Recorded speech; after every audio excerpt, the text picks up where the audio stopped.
الحمد للہ کفا وسلام علی عباده الذین اصطفى اما بعد فاعوذ باللہ من الشیطان الرجیم بسم اللہ الرحمن الرحیم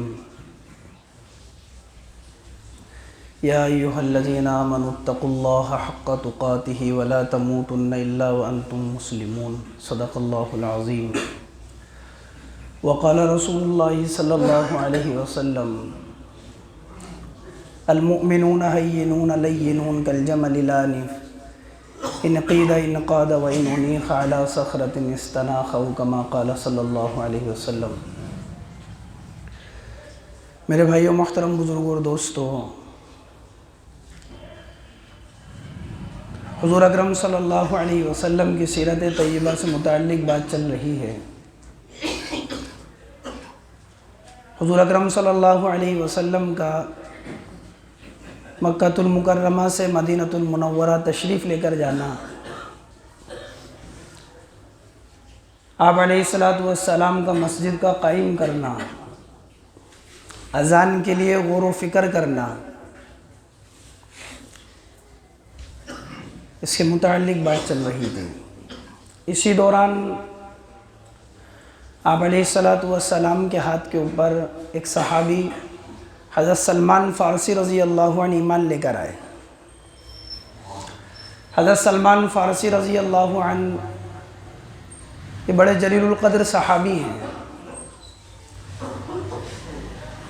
ان کے بارے میں آتا ہے کہ آپ ایران کے رہنے والے تھے۔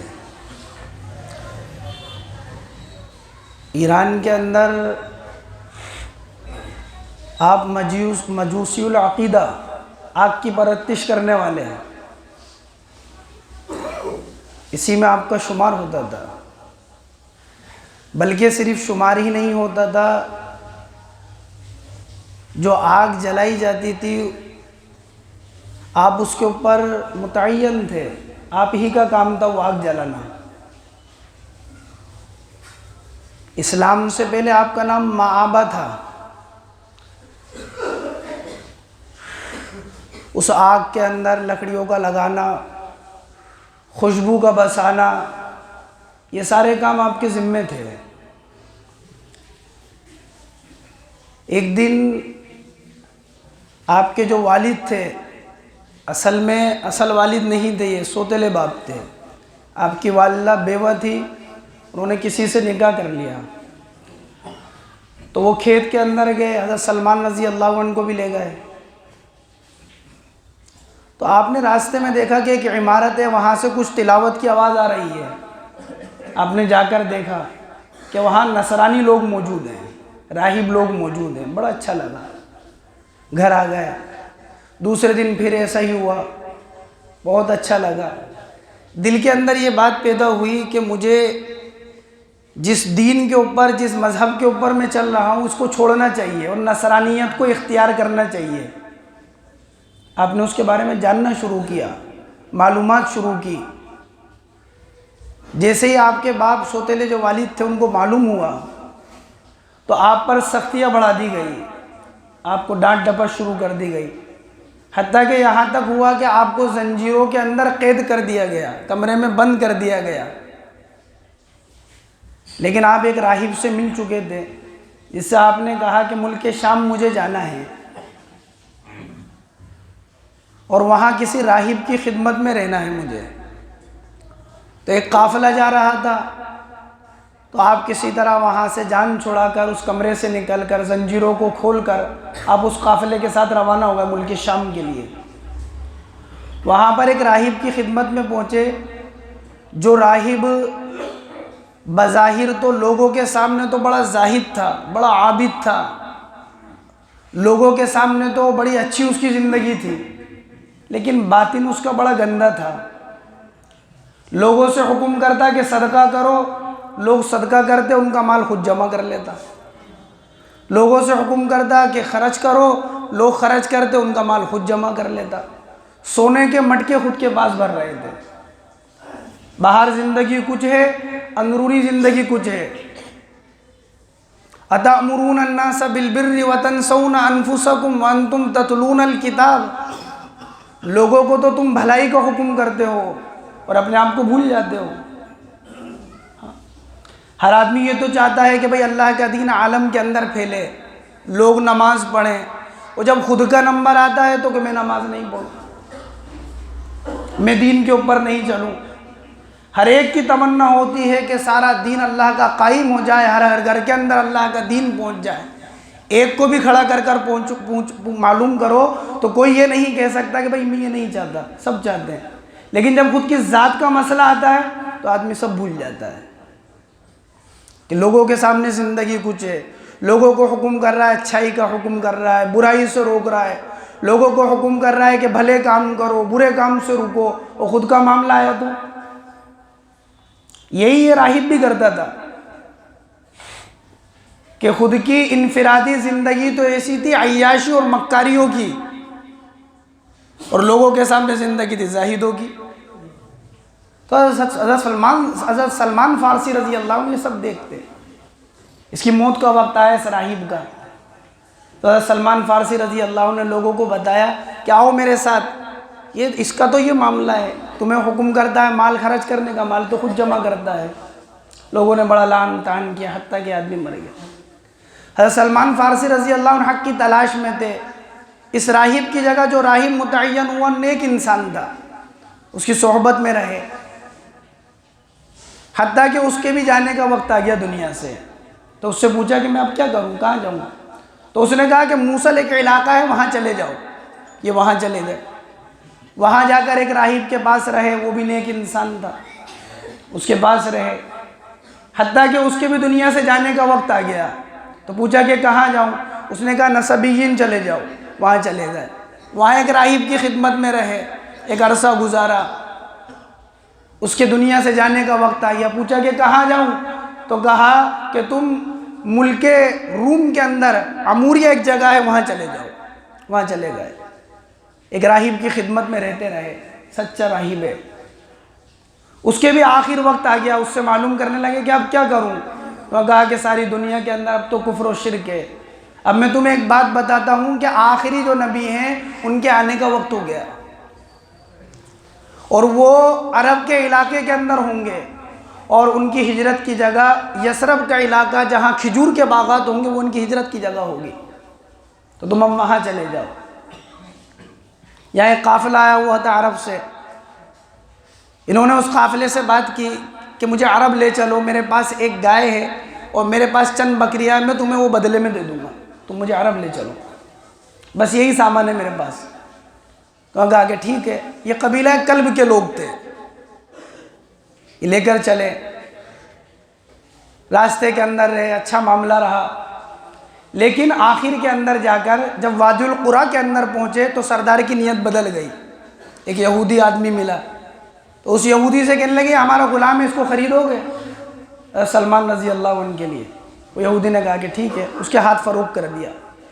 وہ یہودی مدینے کی طرف جا رہا تھا، جس کو یثرب کہتے تھے پہلے،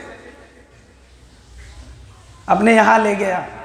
ایک دن اس یہودی کے یہاں پر اس کا دوست آیا دعوت کے اندر، اس نے کہا مجھے کسی غلام کی ضرورت ہے، کہا میرے پاس غلام ہے، تم لے لو اس کو۔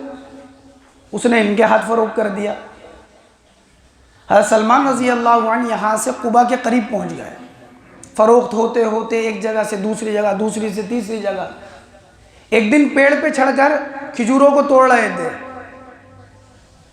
تو نیچے جو سردار تھا وہ اور اس کا چاچا زاد بھائی دونوں بات کر رہے تھے کہ یار یہ اوس اور خزرج والوں کو تو اللہ غارت کرے، یہ مکہ سے ایک شخص کو لے کر آئیں جو نبوت کا داعی ہے، نبوت کا دعویٰ کرنے والا ہے، اور یہ سب کے سب اس کے اوپر ایمان لے کر آ رہے ہیں۔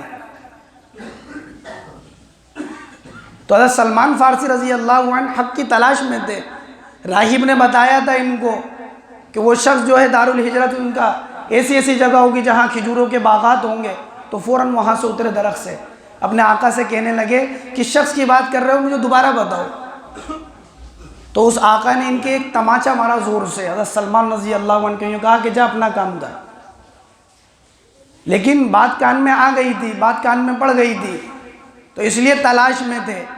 تو اس راہب نے جو آخر کے اندر عموریہ کے اندر جو راہب تھا، اس نے 3 علامتیں بتائی تھی آخری نبی کی، اس نے کہا تھا ان آخری نبی میں یہ 3 علامتیں ہوں گی۔ ایک علامت تو یہ ہوگی کہ جب تم انہیں صدقے کا مال پیش کرو گے تو وہ صدقے کا مال نہیں کھائیں گے، صدقہ ان کے لیے حرام ہے۔ دوسری علامت یہ ہوگی جب تم ہدیہ پیش کرو گے تو وہ اسے قبول کر لیں گے، خود بھی استعمال کے اندر لائیں گے۔ اور تیسری علامت یہ ہوگی کہ دونوں شانوں کے درمیان میں ان کے مہر نبوت ہوگی۔ یہ تین علامتیں ہیں۔ اللہ کے نبی علیہ الصلوۃ والسلام قبا بستی کے اندر تھے، تو حضرت سلمان فارسی رضی اللہ عنہ ایک دن صدقے کی کھجور لے کر گئے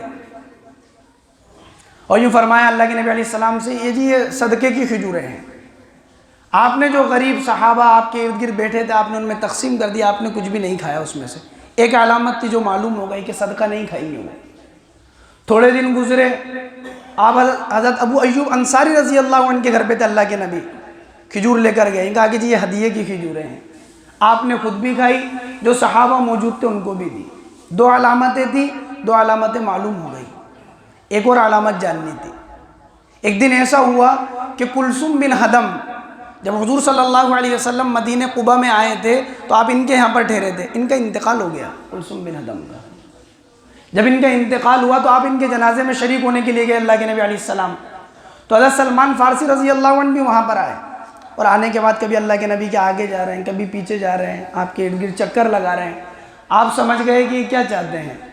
آپ نے دو چادریں اوڑھ رکھی تھی، ایک چادر پہننا کی، ایک چادر اوڑھ رکھی ہے، آپ نے اپنے شانے سے وہ چادر اٹھائی تو حضرت سلمان فارسی رضی اللہ عنہ نے مہر نبوت کو دیکھا، اور آپ علیہ الصلوۃ والسلام کی اس مہر نبوت کے اوپر اپنے ہونٹوں کو اور اپنے لبوں کو رکھا اور چوما، اور آپ کی آنکھوں میں آنسو آ گئے، اور فرمایا کہ اللہ کے نبی 35 سال سے میں آپ کو تلاش کر رہا ہوں، 35 سال ہو گئے آپ کی تلاش کے اندر۔ ایک کے پاس گیا، اس نے دوسرے کے پاس بھیجا، دوسرے کے پاس گیا، اس نے تیسرے کے پاس بھیجا، کہ حق کی تلاش کے اندر میں مسلسل گھوم رہا ہوں کہ آج پہنچا ہوں۔ اللہ کے نبی علیہ الصلوۃ والسلام کے ہاتھ کے اوپر ایمان لے کر آئے، لیکن یہ تھے غلام یہودی کے، اسی لیے جو شروع کے اندر دو جنگ ہوئی، بدر اور احد، ان دونوں میں شریک نہیں ہوئے کیونکہ غلام تھے، وہ آقا اجازت ہی نہیں دیتا تھا۔ یہ بار بار اس سے بات کرتے کہ بھائی کیا عوض لے گا تاکہ تو مجھے آزاد کر دے، بدلے کتابت میں کیا لے گا؟ تو ایک دن اس آقا نے کہا کہ میں بدلے کتابت میں 300 کھجور کے درخت لوں گا، 300 کھجور کے درخت، اور 40 اوقیہ چاندی لوں گا، بعض روایتوں میں سونا لوں گا۔ تو انہوں نے اللہ کے نبی علیہ الصلوۃ والسلام سے آ کر بتایا کہ اللہ کے نبی 300 درخت مانگے ہیں۔ آپ علیہ الصلوۃ والسلام نے صحابہ سے تشکیل کی، کسی صحابی نے 10 پودے، کسی نے 20، کسی نے 15، جیسے جس کی استطاعت تھی۔ آپ نے فرمایا جس زمین کے لیے کہا اس زمین کو ہموار کرو اور کھڈوں کو کھودو۔ آپ علیہ الصلوۃ والسلام نے حضرت سلمان فارسی رضی اللہ عنہ کے لیے اپنے دست مبارک سے 300 پودے ایک روایت میں، اور ایک روایت میں 299 پودے اپنے ہاتھوں سے لگا اللہ کے نبی، اور آپ کے ہاتھ مبارک کی یہ برکت تھی کہ 1 سال کے اندر وہ پودے کھجور دینے لگ گئے، کہ ایک مسئلہ تو حل ہو گیا۔ لیکن دوسری بات یہ تھی کہ چاندی یا سونا 40 اوقیہ۔ ایک مرتبہ اللہ کے نبی علیہ الصلوۃ والسلام بیٹھے تھے، ایک انڈے کے برابر سونے کی ڈلی کہیں کھان وغیرہ سے نکلی تھی، آپ کے ہدیے میں آئی۔ آپ علیہ الصلوۃ والسلام نے حضرت سلمان فارسی رضی اللہ عنہ کو بلایا، بعض روایتوں میں یہ ہے کہ آپ نے اپنی زبان کو اس کے اوپر لگایا، اور آپ نے فرمایا کہ سلمان یہ لو اور جا کر تم اپنے آقا کو پیش کر دو۔ تو کہا کہ اللہ کے نبی 40 اوقیہ اور یہ ایک ڈلی، یہ کہاں پر؟ آپ نے فرمایا کہ تم جا کر اس کا وزن کرا لو۔ فرمایا وہ جو ایک مرغی کے انڈے کے برابر ڈلی تھی، جب اس کا وزن کرایا تو ایک رتی کے برابر بھی کم وزن نہیں نکلا، وہ 40 اوقیہ پورا کا پورا نکلا۔ اس طرح یہ آزاد ہوئے غلامی سے، اور آپ علیہ الصلوۃ والسلام کے ساتھ رہے۔ حضور اکرم صلی اللہ علیہ وسلم پر یہ ایمان لانے والے صحابی ہیں، تقریباً ان کی عمر کے بارے میں آتا ہے، مختلف روایتیں ہیں، لیکن زیادہ راجح جو قول ہے وہ یہ ہے کہ 250 سال آپ کی عمر ہوئی ہے حضرت سلمان فارسی رضی اللہ۔ خندق کے موقع پر جو خندق کھودی گئی تھی وہ آپ ہی کے مشورے سے کھودی گئی تھی۔ ایک مرتبہ آپ علیہ الصلوۃ والسلام نے فرمایا کہ سلمان تو میرے گھر والوں میں سے ہے۔ حضرت عائشہ رضی اللہ تعالیٰ عنہ فرماتی ہیں کہ حضرت سلمان کے لیے اللہ کے نبی علیہ الصلاۃ والسلام اتنا خاص اہتمام فرماتے تھے، کبھی ہمیں ایسا لگتا تھا کہ ہماری باری بھی ان کو نہیں دیتے اللہ کے نبی علیہ السلام۔ ایک مرتبہ آپ علیہ الصلاۃ والسلام نے حضرت سلمان فارسی رضی اللہ عنہ کے بارے میں فرمایا، جو شخص اس آدمی کو دیکھنا چاہتا ہے جس کا دل ایمان کے نور سے منور ہو گیا، وہ سلمان کو دیکھ لے۔ حضرت سلمان فارسی رضی اللہ عنہ کے بارے میں آپ علیہ الصلاۃ والسلام نے، اللہ کے نبی علیہ الصلاۃ والسلام نے فرمایا کہ سلمان تو سراپا خیر ہیں۔ ایک روایت میں اللہ کے نبی علیہ الصلاۃ والسلام نے فرمایا جنت 3 آدمیوں کی مشتاق ہے، چاہتی ہے کہ وہ میرے اندر آئے 3 آدمی۔ آپ نے فرمایا علی، عمار اور سلمان وہ 3 آدمی ہیں کہ جنت جن کو چاہتی ہے کہ یہ میرے اندر آئے۔ حضرت سلمان سے جب کوئی پوچھتا کہ تمہارے والد کا نام کیا ہے تو کہتے میرے والد کا نام اسلام ہے، میں اسلام کا بیٹا ہوں، میں نے اسی میں اپنی زندگی کو لگایا ہے، اسی میں اپنی زندگی کو کھپایا ہے۔ آپ کا جب انتقال ہونے لگا تو روایتوں کے اندر آتا ہے کہ آپ رو رہے ہیں۔ کسی نے پوچھا کہ آپ کیوں رو رہے ہیں؟ فرمایا کہ اللہ کے نبی علیہ الصلاۃ والسلام نے فرمایا تھا کہ سلمان دنیا سے اس حال میں زندگی گزار کر آنا جیسے ایک مسافر زندگی گزارتا ہے۔ فرمایا میں گھر کے سامان کو دیکھ رہا ہوں، رو رہا ہوں۔ تو لوگوں نے جب دیکھا کہ ان کے گھر کا سامان کیا تھا، کہا کہ ایک روایت میں 10 درہم، ایک روایت میں 20 درہم، 10 درہم کی قیمت تقریباً 3000 روپے۔